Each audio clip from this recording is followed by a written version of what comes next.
Hi, you're on the Reddit Confessions channel. Today's story doesn't begin with heartbreak. It begins with silence. A silence so loud, it echoed across a food court. It happened as I was reaching for a cheesecake sample. A woman gasped, loudly. I didn't look up right away. I just thought someone had dropped their phone. But when I finally did, time didn't slow down. It stopped. She was standing 10 feet away. Blonde hair pulled into the same lazy bun I used to tease her about. A baby on her hip. Shopping bags tangled around her wrist. And those wide, frozen eyes locked on me like she'd just seen a ghost crawl out of the fountain behind me. Callista, let me back up, but not too far. No childhood sweethearts. No fairy tale beginning. We met at a tire shop. I was getting a flat replaced. She was arguing about a loyalty discount. She was electric. Loud. Funny. Had that kind of confidence you only see in courtroom dramas. I married her 13 months later because when she laughed, it made me forget I was the kind of guy who used coupons for everything. But I wasn't the man she wanted long-term. Not exciting enough. Not ambitious. Not Trent. Trent with the dimples and destination weddings and a salary twice mine. The guy who took her skydiving on a second date while I once surprised her with a picnic and forgot the forks. She didn't cheat, not technically. She just pivoted. Quietly. I need something else, she said one morning over oatmeal. That something turned out to be him. And a baby. I didn't fight it. Couldn't. I just watched her pack her clothes and one by one, our life. She even took the gold measuring spoons I bought her for Christmas. Said they were sentimental. For 2 years, she vanished. Unfollowed, blocked, scrubbed clean. I wasn't angry. I was numb. Like I'd been deleted along with the wedding photos she removed from her profile. People talk a lot about revenge. The fantasy of it. The moment your ex sees you doing better. Cleaner, stronger, successful. And suddenly regrets everything. But the truth is, I didn't want that. I wasn't interested in revenge. What I wanted was answers. And maybe, just maybe, a hint that I hadn't imagined the pain. Callista stood frozen in front of me, clutching her child like a shield. Her lips parted, but nothing came out. Her face, the one that used to greet me every morning with a sleepy smile and a sarcastic remark about my bedhead, was pale, almost confused, like she hadn't expected to ever see me in real life again. As if I only existed in a chapter she had closed and buried. Wendell, she finally said, barely above a whisper. I didn't respond. Not right away. Because there she was, standing in yoga pants and a designer coat, with a baby that had Trent's cheekbones in her eyes, and I didn't know what I was supposed to feel. Anger? Pity? Relief? She took a hesitant step forward, the stroller wobbling as she adjusted it. I didn't know you were still in town. Still in town? That's what she led with? Not how are you, or I'm sorry for tearing your heart out like a coupon from a magazine. Just, you're still here? I gave her a small nod, just to keep things from feeling like a ghost encounter. My voice was dry when I finally said, I work near here, was just grabbing lunch. She looked down at the child, who stared at me with the same wide-eyed curiosity I used to admire in her. His name is Nolan, she said awkwardly. He's almost 2. I didn't ask, but she told me anyway. I guess the silence between us made her nervous. Or guilty. Maybe both. There was an uncomfortable pause, and then she blurted out, You look different. Of course I did. When she left me, I weighed 40 pounds less. My hair was falling out. I had stress rashes down my arms and panic attacks just from hearing her ringtone. Now I wore a clean button-up, my shoulders were broader, and my hair was combed back. Not because I was trying to impress anyone, but because I'd finally started taking care of myself again. For me, not for her, not for anyone else. I feel different, I replied flatly. Then she said something I never saw coming. I wanted to reach out. A few times. After I left, I didn't know if I should. I almost laughed, not because it was funny, but because it was so absurd. She didn't know if she should reach out? After throwing our marriage into a shredder and moving in with a guy who wore leather jackets indoors? You made your choice, I said, trying to keep my voice from shaking. And I made mine. She nodded slowly, her eyes welling up just enough to make it uncomfortable. You look like you've moved on. Not really, I admitted, not out of weakness, but because I wanted her to know I wasn't pretending. But I'm not stuck anymore either. We stood there like strangers in the middle of a crowd. Two people who once shared toothbrushes and Netflix passwords, now not even sure how to say goodbye. Finally, I looked down at Nolan, at the life she built after erasing me, and then back at her. Take care, Callista, I said, and turned to walk away. I didn't look back as I walked away from her. Not once. My legs felt like they were made of concrete, but my chest was lighter than it had been in years. There was no victory in that moment. No grand Hollywood-style closure. Just space. Space between the man I used to be and the one I was still becoming. I thought that was it. A strange, surreal moment with an old ghost, now a mother and nothing more. But exactly 2 hours and 13 minutes later, I got a message. It was from an unknown number, but I recognized the punctuation immediately. Callista always left 2 spaces after a period. Always. Seeing you today shook me. I'm sorry. I think about us more than you'd ever believe. I stared at the screen for a long time. I was sitting in my car, in the parking lot behind my building, keys in the ignition and engine still running. The message didn't anger me. It didn't even confuse me. But it cracked something open again, something I'd welded shut. I didn't respond. I went upstairs, fed the cat, warmed up leftover noodles, and pretended the text didn't exist. But pretending only lasted until 2:08 a.m. When I rolled over and checked my phone again, there was a second message. You didn't deserve what I did to you. I don't know what she wanted from me. Forgiveness? Friendship? A window into the past so she could poke around and feel something? Couldn't tell.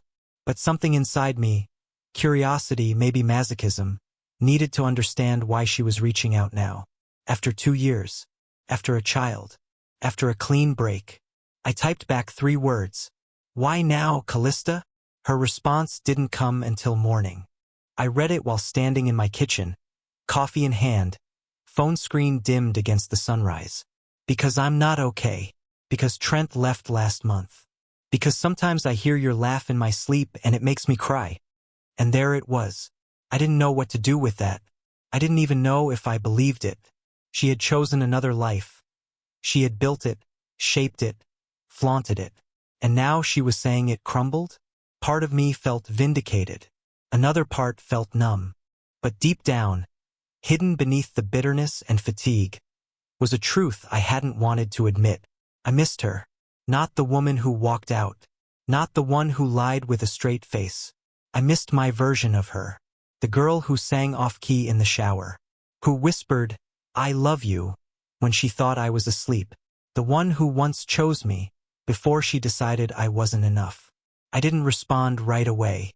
I showered, dressed, even went to work and made it through most of the day before my hands started shaking again. That's how I knew I wasn't done. At 3:17 p.m. I sent a single reply.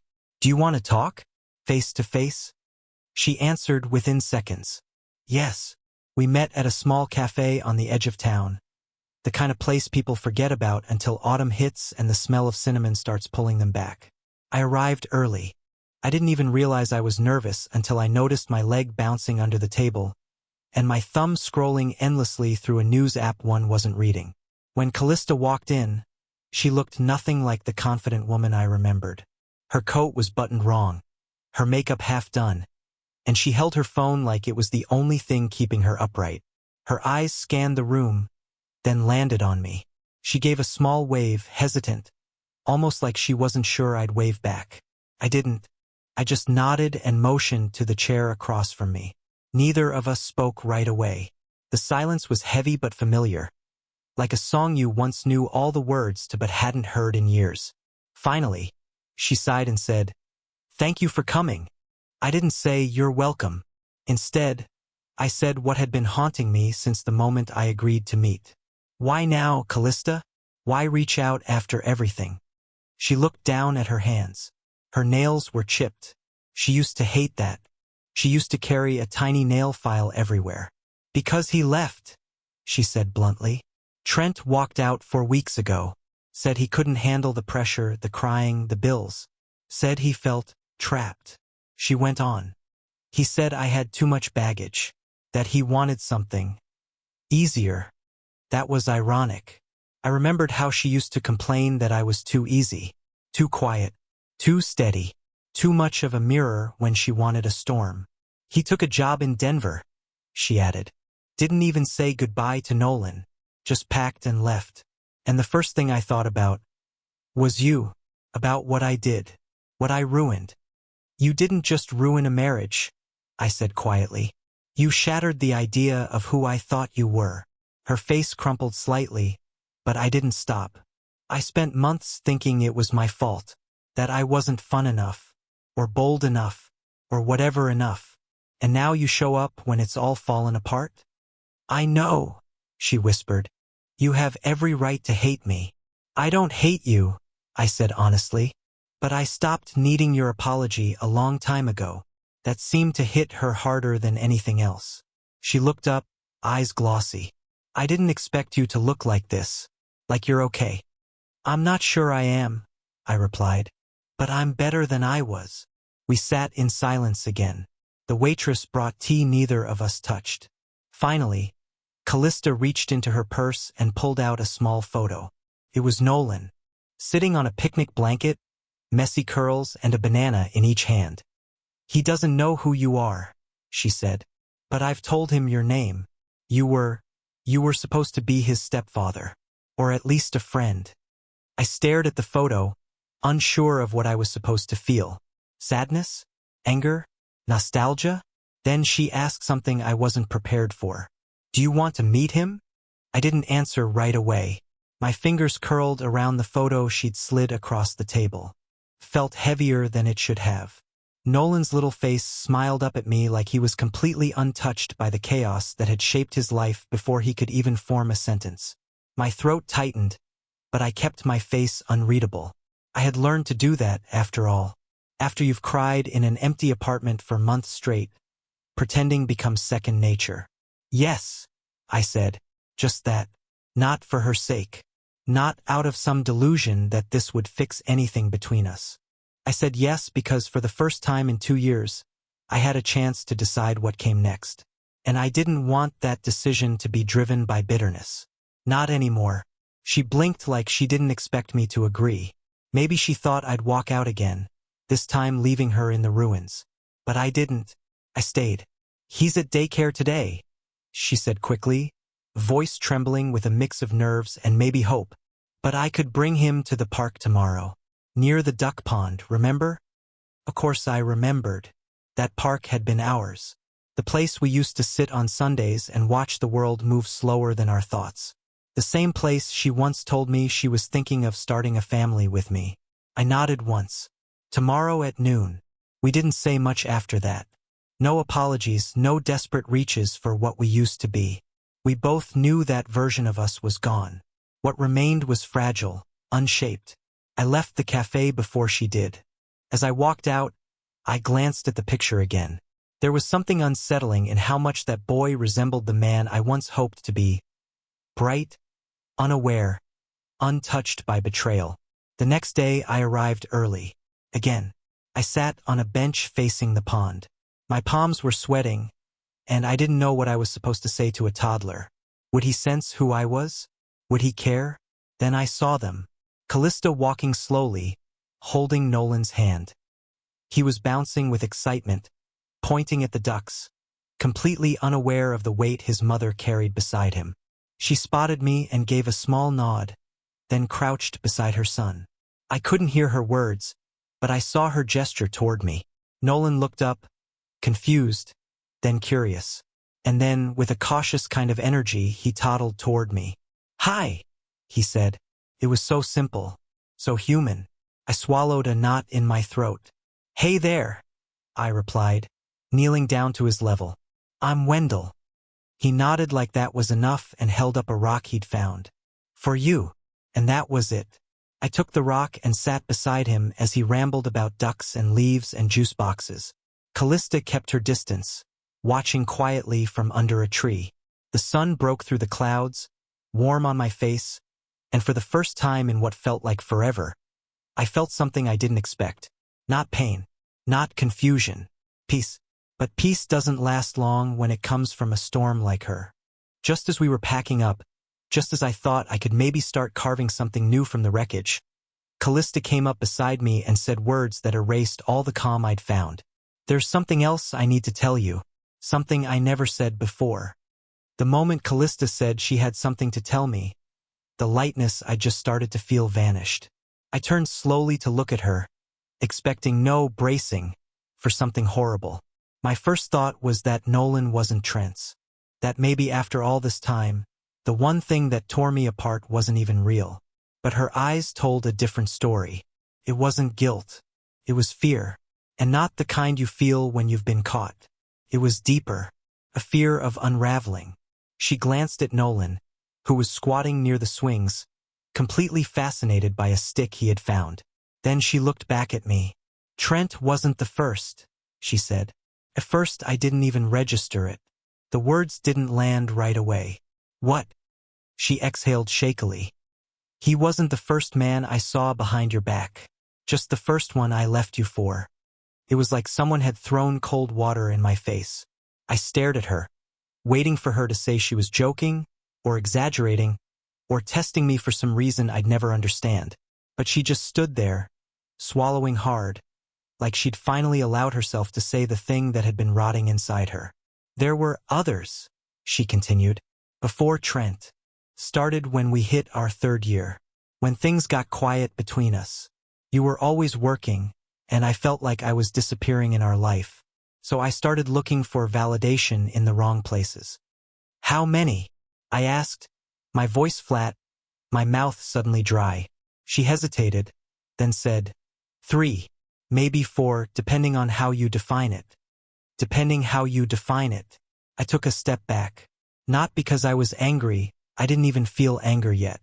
What I felt was distance. Like I was being pulled out of my own body and watching someone else's life fall apart again. You cheated on me for years, I said quietly. And then you chose Trent like he was some grand love story. Like he was the one worth destroying everything for.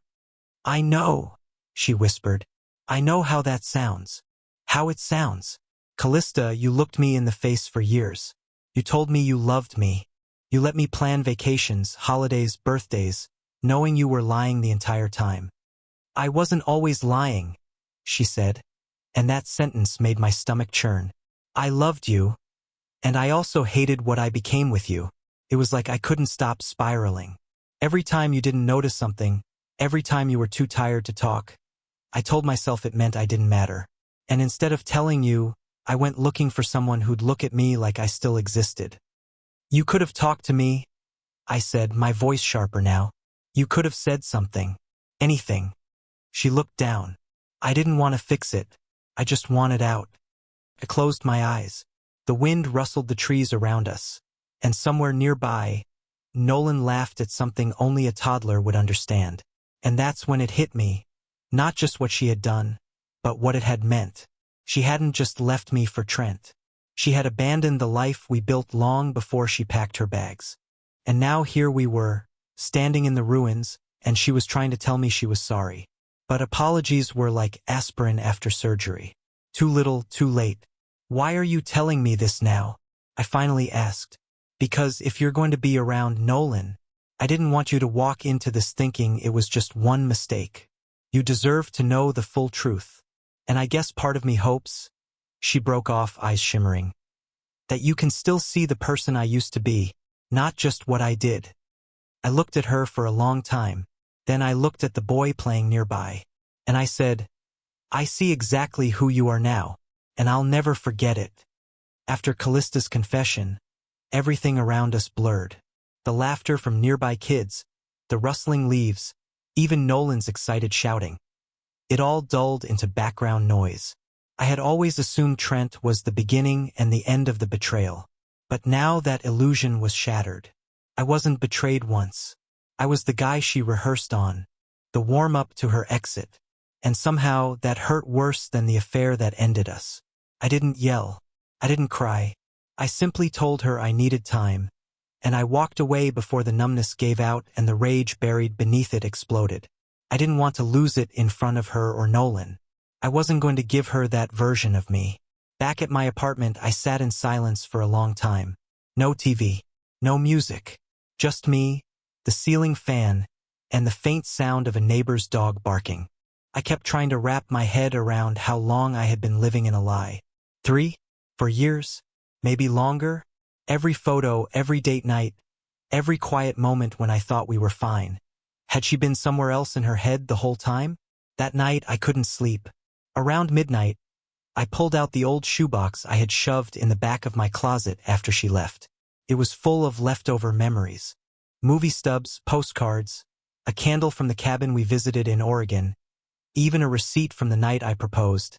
I don't know why I'd kept them. Part of me always thought they'd help me heal, but they only kept the wound from closing. That's when I found something I hadn't noticed before. Tucked behind a stack of old birthday cards, there were 3 small envelopes. Each one had my name on it, written in her handwriting. My hands shook as I opened the first one. It was dated nearly 2 years before she left. Wendell, I don't know how to say this out loud without breaking something between us, but I'm not happy. I haven't been for a while, and I don't even think it's your fault. You're good to me, but I feel like I'm disappearing. I smile less, I speak less, and I'm scared I'll become someone I hate if I don't do something soon. I stopped reading. I opened the second letter, dated just 4 months before she moved out. I kissed someone last week. It wasn't planned. It wasn't even that good. But it made me feel something, and that terrified me. I wanted to come home and tell you, scream it out, confess everything. But instead, I cooked dinner and pretended everything was fine. What's wrong with me? And finally, the third one. No date, just my name. I chose him. I know it's unforgivable, but you deserve someone who wants to be there, and I wasn't that anymore. I'm sorry for wasting your time, your love, your life. I'll regret it quietly, because I don't get to ask for anything from you ever again.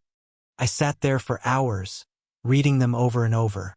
She never sent these letters, never left them on the counter, never slipped them into my bag. She wrote them, hid them, and lied to my face instead. What did that say about her? Or maybe, what did it say about me? I thought about burning them, about finally letting go. But I didn't, because they weren't letters of apology. They were evidence, proof that she had once known exactly what she was doing, and chose to keep doing it anyway. The next morning, I sent her one message. I found the letters, and I'm ready to talk, but this time on my terms.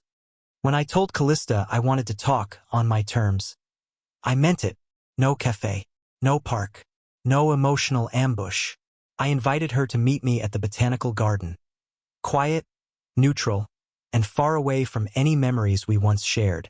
She showed up wearing a loose gray sweater, her hair tied back like she didn't know whether to prepare for closure or confrontation. I had the letters in my jacket pocket. I didn't hand them to her. We walked without speaking for a while. Just the crunch of gravel beneath our shoes and the distant sound of wind through tall grass. I stopped near the koi pond and turned to her. I read every word, I said. She looked down, ashamed. I figured you would. I don't need to know why you didn't give them to me, I added, because it wouldn't have changed what you did. But I needed to know that part of you was aware of what was breaking. She swallowed hard and nodded. I just wasn't brave enough to face it. I'm not here for apologies anymore, I said gently. I'm here because I don't want to carry this with me anymore. The weight, the bitterness, the what-ifs. I want it gone. She looked stunned. Maybe she expected rage, or one final accusation. But I had nothing left to give her, and for the first time that felt like freedom. I forgive you, I said, not because you earned it, but because I don't want you living in my head anymore. Tears welled in her eyes. Thank you, she whispered. You don't know what that means to me. I do, I said quietly. Because I needed to hear it from myself first. We didn't hug. We didn't make any promises. We simply stood there, two people who had once been something, now standing in the wreckage, and letting it rest. As she turned to leave, she paused. "Wendell," she said, "Nolan asks about you now. Would you ever want to be part of his life?" I smiled softly. "I already am, and I meant it, not as a father, not as a replacement, but as someone who chose not to let the past poison the future." That spring, I started volunteering at a community center. I took a promotion at work. I bought a small used sailboat and learned how to steer with nothing but wind and instinct. Nolan and I feed ducks once a month. He calls me Dell. It makes me laugh every time. As for Callista, she's healing in her own way, and I wish her peace, because I've finally found mine. This has been the final part of Wendell's story, a journey through betrayal, heartbreak, and ultimately, forgiveness. If you've made it this far, I want to thank you for listening. And now I want to ask, has there ever been a moment in your life, or in history, where someone found peace in an unexpected place? Tell us in the comments. Share your story. And don't forget to subscribe for more powerful, real confessions right here on Reddit Confessions.